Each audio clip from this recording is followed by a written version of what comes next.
That sucked. But looking back, it was like, oh, growing time or whatever.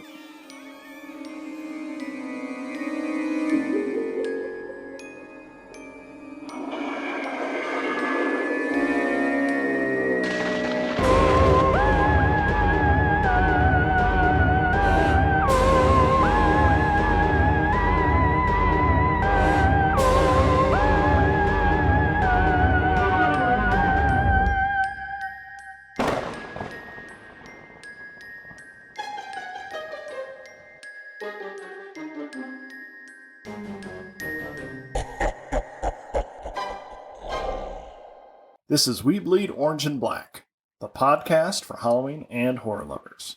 Join us as we interview creators, discuss our favorite horrors, and share original spooky stories. I'm Jeff C. Carter, and this week we're talking with Scott J. Moses about his new book, Our Own Unique Affliction. Scott J. Moses is a Japanese-American writer living in Maryland. He is an active member of the Horror Writers Association, with work appearing in or forthcoming from Cosmic Horror Monthly, the No Sleep Podcast, Planet Scum, and elsewhere. His debut novella, Our Own Unique Affliction, from Darklit Press, is available now.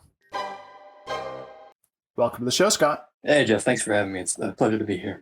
I have an icebreaker question for you, and at first blush, this may seem like a very strange question, but given the nature of your writing and the themes you tackle, I feel like this is an appropriate question.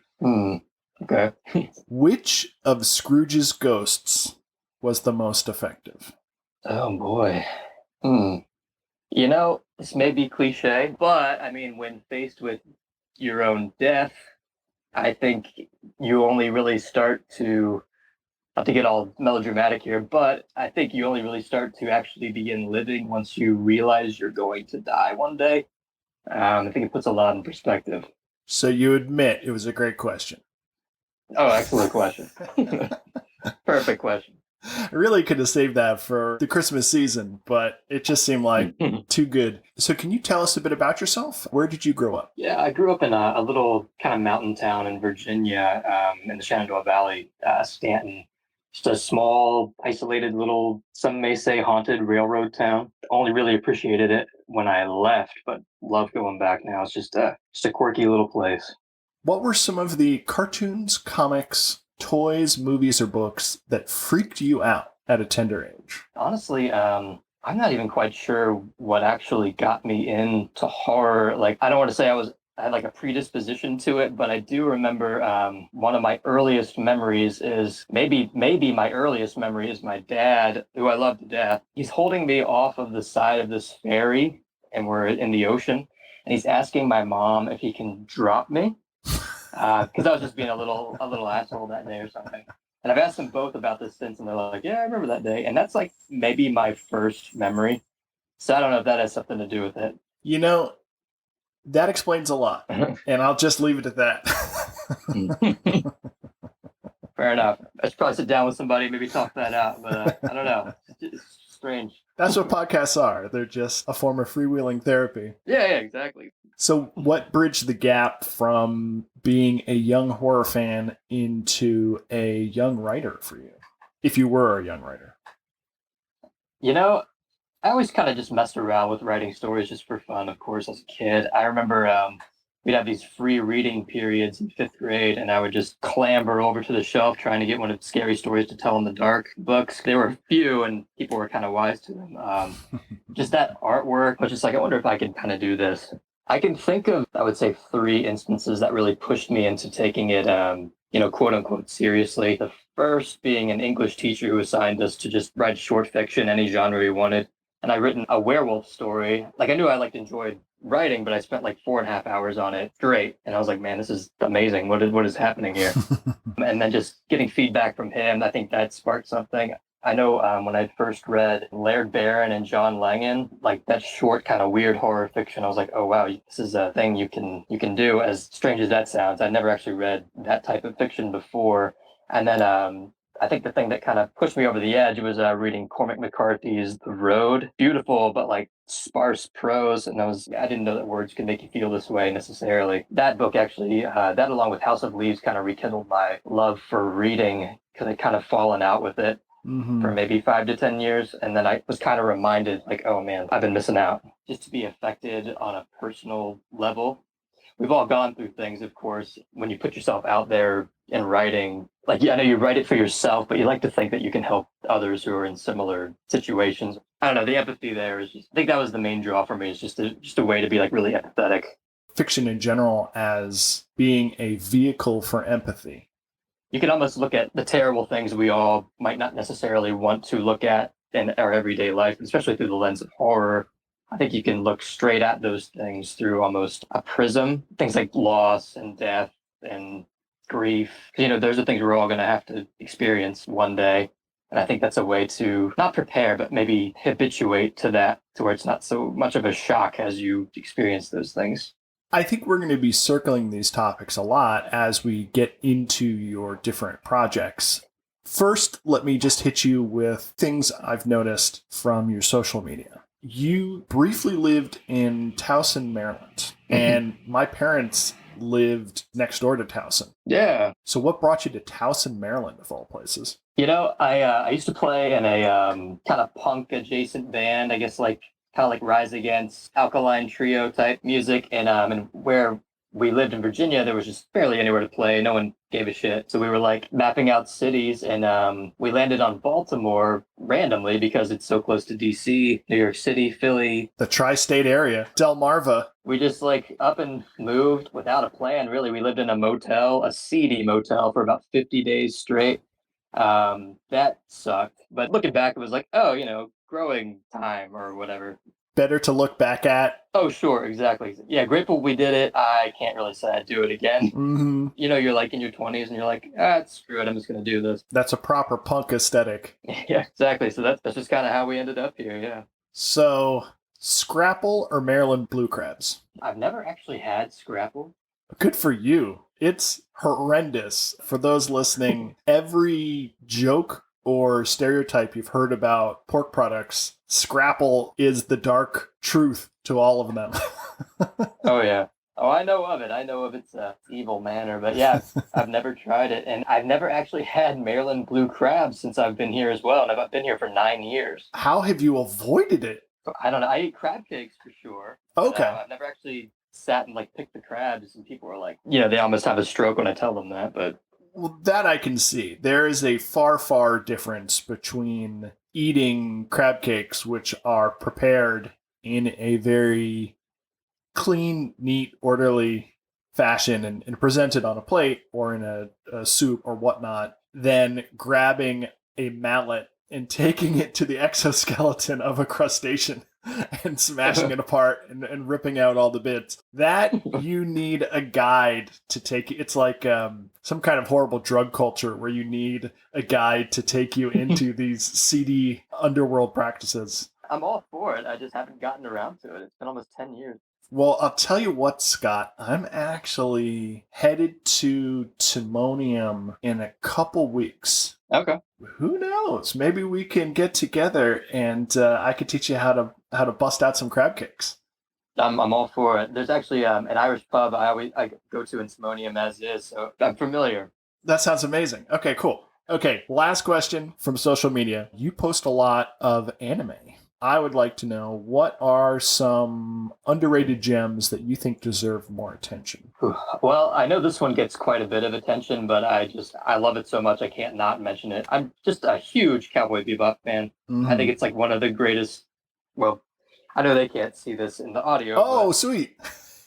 Yeah, so I'm just like... Scott showing off some sweet ink on his arm. Yeah, I think that's one of the greatest stories ever told. And I don't know if that's like a nostalgic angle I'm coming from, but it's such I could go on for a while about it, so stop. Please. No, go ahead. It's such an existential show, even though you don't really necessarily see that on the surface. Like, they're all just trying to reconcile being alone in the universe and in their own past. I don't know. I love it. So definitely, I know people know of that one, of course, but that is just one of my all-time favorites. And I actually recently finished a second draft of a novel, and I'm intentionally just staying away from it and letting it cool. So I've actually been going back and watching a lot of anime that I feel like I've missed out on. I know we were talking last night or the day before. I just watched Ghost in the Shell, 1995. I thought that was phenomenal. And oddly enough, similar sorts of themes to the novel I am actually letting cool. So I thought that was kind of interesting. But I'm definitely going to queue up Standalone Complex at your recommendations. Standalone Complex is so mind-bendy and conceptual. It's a great action sequence show. It looks gorgeous. The designs and the cybernetics and everything are insane. But also the way they use that to explore these social concepts and these cognitive concepts, thinking about the mind and the way minds will change and what happens when everyone's brain is online and how that affects our subconscious and our collective unconscious. As we head into this next election cycle, we are going to see for the first time the full clash of deepfakes and AI brought to bear in a massive, unprecedented misinformation campaign. And we really have to question our reality. I feel like Standalone Complex is so relevant to that. Well, I'm definitely going to watch it now. It's fucking rad. What are some other anime that you might recommend? Another one that actually really influenced Our Own Unique Affliction was a friend of mine, Sophia Ajram, recommended Neon Genesis Evangelion, which I loved because it was not anything that I was expecting. I was expecting some, like, big robots and, I don't know, other big robots. So much more than that. Like the whole nature of reality and psyche, and they just went to places I was not expecting, which I know is their intention. But I would definitely recommend that one. I've just been cramming in a lot in the last week or two on this break. There's a excellent movie called Jinro, The Wolf Brigade. That's an older one. Okay, so you're going back and kind of catching up on the classics of the canon? Because I don't watch things. I just read and write, and I'm like, you know what, I'm going to catch up on these things I've been meaning to, like the crab thing. Like, it's been 10 years. I need to just go eat some fucking crabs already. So to turn that question on you, because I just have time now, Okay. what are some things that you would recommend? Okay. Well, first of all, have you seen Ninja Scroll? 3 hours later. Okay, back to the show. So you recently put together an anthology, What One Wouldn't Do. What was the inspiration for putting together an indie anthology? That is a good question. It's a glutton for punishment, I guess. No. It was very rewarding, very fun. It had always been on my bucket list. I guess it was 2021, in the thick of the early days of COVID, pretty much. I was like, I need something to just throw my mind into. And That was your pandemic project? that and my debut collection. Hunger Pains? Yeah, exactly. That was the 2020 kind of in quarantine, and then What One Wouldn't Do. I was just like, you know what? Let's just do this now.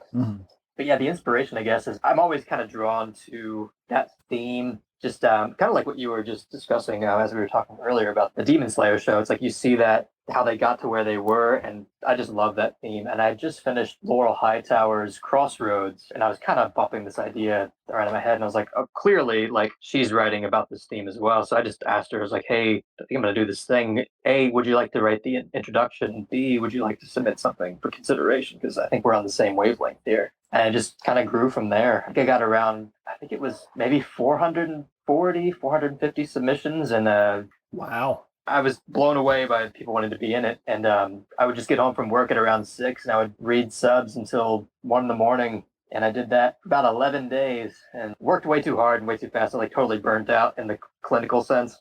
So probably would never do it again, but it was really, really rewarding now looking back. Really proud of that. Awesome. Everyone just brought their A game. It was incredible. So that brings us to your latest project, Our Own Unique Affliction. Can you give me a back of the book summary of this novella? Oh gosh, I should be able to, but I usually never can. So it's a vampire story, and it's existential, and that the long and short of it is the running theme is if you live forever, does anything really have any meaning? What gives us as human beings a lot of meaning is that this eventually ends. So I think it makes everything more beautiful, and you just live harder once you, again, as we were talking about before, once you realize it's going to end. I like to believe that we really don't take this stuff for granted, but I wanted to kind of flip that around and just look at it from someone's point of view who's immortal and has maybe, lived really hard for a while, but is maybe getting burnt out on it. and in doing so, maybe take certain people that are closest to her for granted. I don't know. It was just I was having a really really terrible time when I wrote that book. I don't know if you're familiar with. I don't even mind talking about it. You can edit it out if you like, but like if you're familiar with obsessive compulsive disorder, like Only OCD. only passingly. I mean, I've read about it, but I haven't experienced it firsthand. Okay. Well, that year I was writing that, I was undiagnosed and I just had this like, it's like a thought that you can't, it's an uncertainty that you try to solve, which is impossible to solve. And I was just like constantly thinking about like death and what happens when we die and the nature of reality. And I'm on the level now. I'm totally fine now. But that book was really like an anchor for me to just get those things out there. And, we'll never know, but it was a good exercise for me. I know that's not what you asked, but it just came to mind. That's perfect because we're discussing what inspires the story and what you're exploring with it. And there's even that extra layer of what you're processing when you write a story, which I think is an important thing to talk about. It was definitely what I would consider like my existential crisis, honestly, and not like the fashionable kind. Like I was just like, does any of this mean anything if we don't know these answers? Like I was so stuck on finding these answers that none of us will ever have, in this life anyways. This may sound melodramatic, but through writing that book, I like found my meaning again. I feel like I'm being sort of melodramatic, but I did. Like it just really pulled me out of the dark. None of that would be on the back cover of the book. Save it for the afterward. Yeah, I get. Yeah, so it's long. It's an existential vampire story. You're in this being's head who is thinking this way, an immortal trying to find meaning if it even exists for someone like that. Your main character, Alice Ann, she wonders if she is nothing more than walking guilt, selfish longing, insatiable regret. That really struck me, that turn of phrase, insatiable regret. It's a very painful concept. I thought it was such an interesting use of the vampire metaphor. Some dark thing that feeds on you, so it leaves her nihilistic. I saw a quote from you, "Those who learn to suffer, suffer less." It's something that I learned while writing it. She's incredibly selfish, even though she might not realize that she's in pain as well. And sometimes when you're in that amount of pain, you have no choice but to be selfish because you can't see others. You don't even realize you're choosing it. You're just trying to remedy this. And that was really important for me during that time. I was reading a lot of Buddhist books. There was a book on Stoicism that really, really changed my perspective on a lot of things. There's an aphorism that I love that is sometimes attributed to Buddha. No one knows. It's sort of just an anonymous saying. Pain is inevitable. Suffering is optional. Mm-hmm. Love that. I think the first time I encountered it was pain is mandatory. Suffering is optional, which I really like. It would seem heartless to accuse someone of indulging in suffering, when they're going through real pain.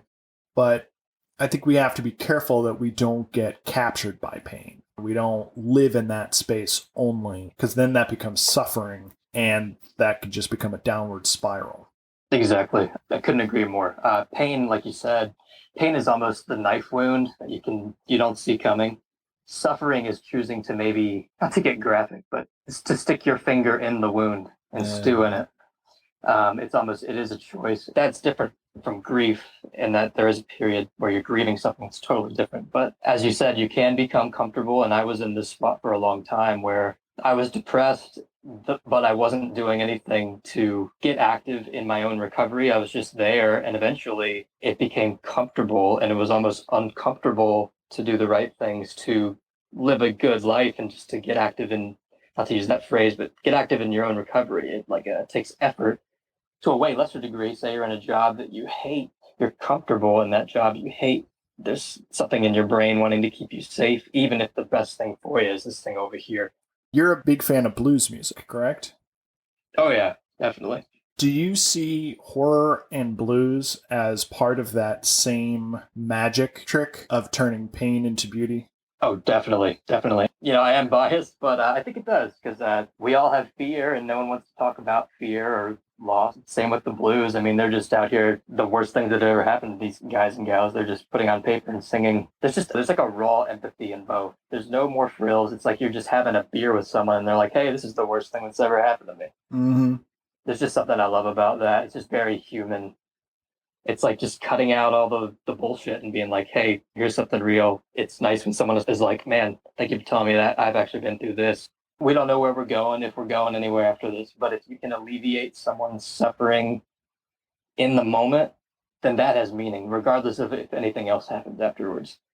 100%. Wonderful. Let's shift gears. Let's get into some Halloween. I can't help but notice that on your arm, you have saved a spot for Sam from Trick or Treat. I have. Love that movie.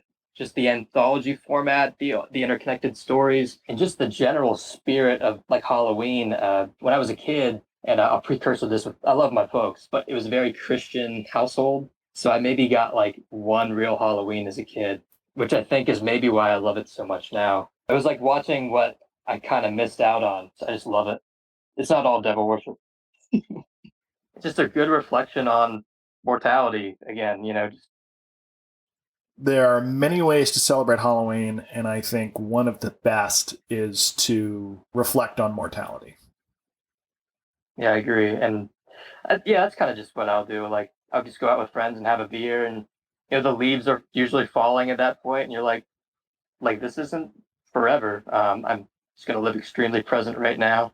I just love it. I actually just listened to your interview with Nicholas Day.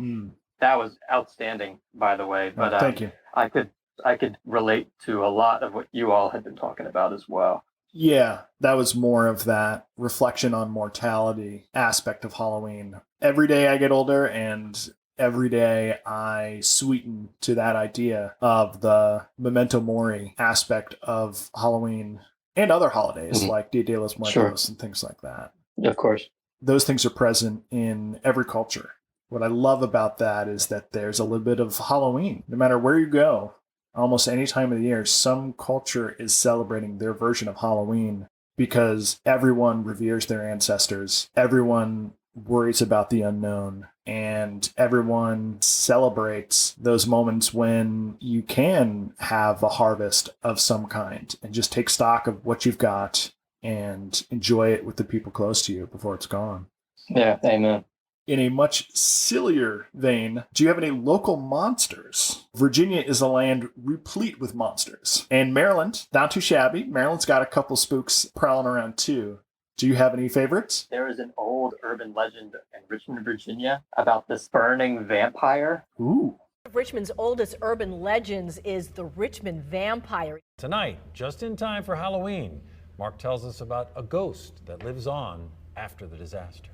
So our ghostly story begins here on October 2nd, 1925. This 4,000-foot-long tunnel had been a nightmare since the deadly construction began. A work crew was widening the shaky tunnel. A brick fell from the arched ceiling. Watch out, she's a-coming in. The tunnel collapsed. The tough guy fireman, Ben Mosby, horribly burned, his face and teeth smashed, managed to crawl under the flat cars and run for it. Now, after the collapse, the men had to run here, nearly a mile away. Can you imagine stumbling over railroad ties and each other? Reportedly, the men had their knives out, cutting anything that got in their way. Now, witnesses said this man-like creature, nearly naked, come running out with flesh hanging off its body, like pointed teeth and burning eyes. According to legend, the horrifying creature was chased down towards the James River, all the way here to Hollywood Cemetery, where he disappeared inside of this mausoleum, supposedly home to a vampire. One I found from Virginia, because I was like, okay, we could talk about the Mothman, but the Mothman is like too big. I want to get local, like hyper local. I want to get obscure. Yeah. I found out about this thing called the Abbagoochie. Do you have any passing familiarity with the West Virginian Abbagoochie? It sounds amazing. I can't say I do, though.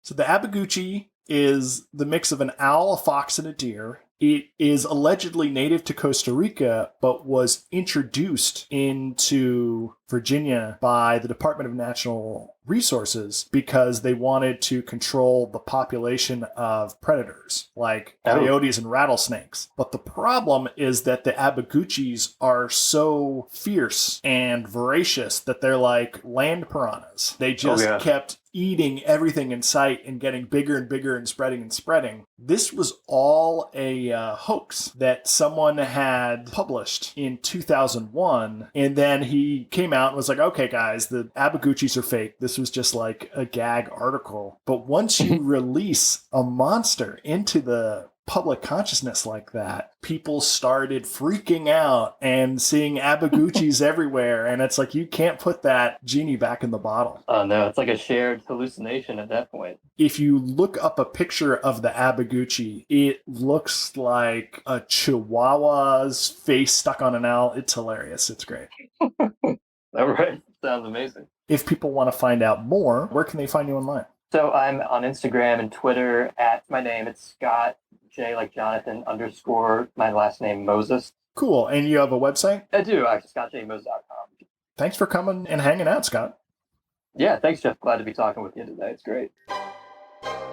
Please subscribe and follow. Links are in the show notes. You can find Ryan at 20th Century RG with the number 20 on YouTube. And you can find me at jeffccarter.com and hit the link to pick up my collection, We Bleed Orange and Black, 31 fun-sized tales for Halloween. Till next time, stay spooktacular.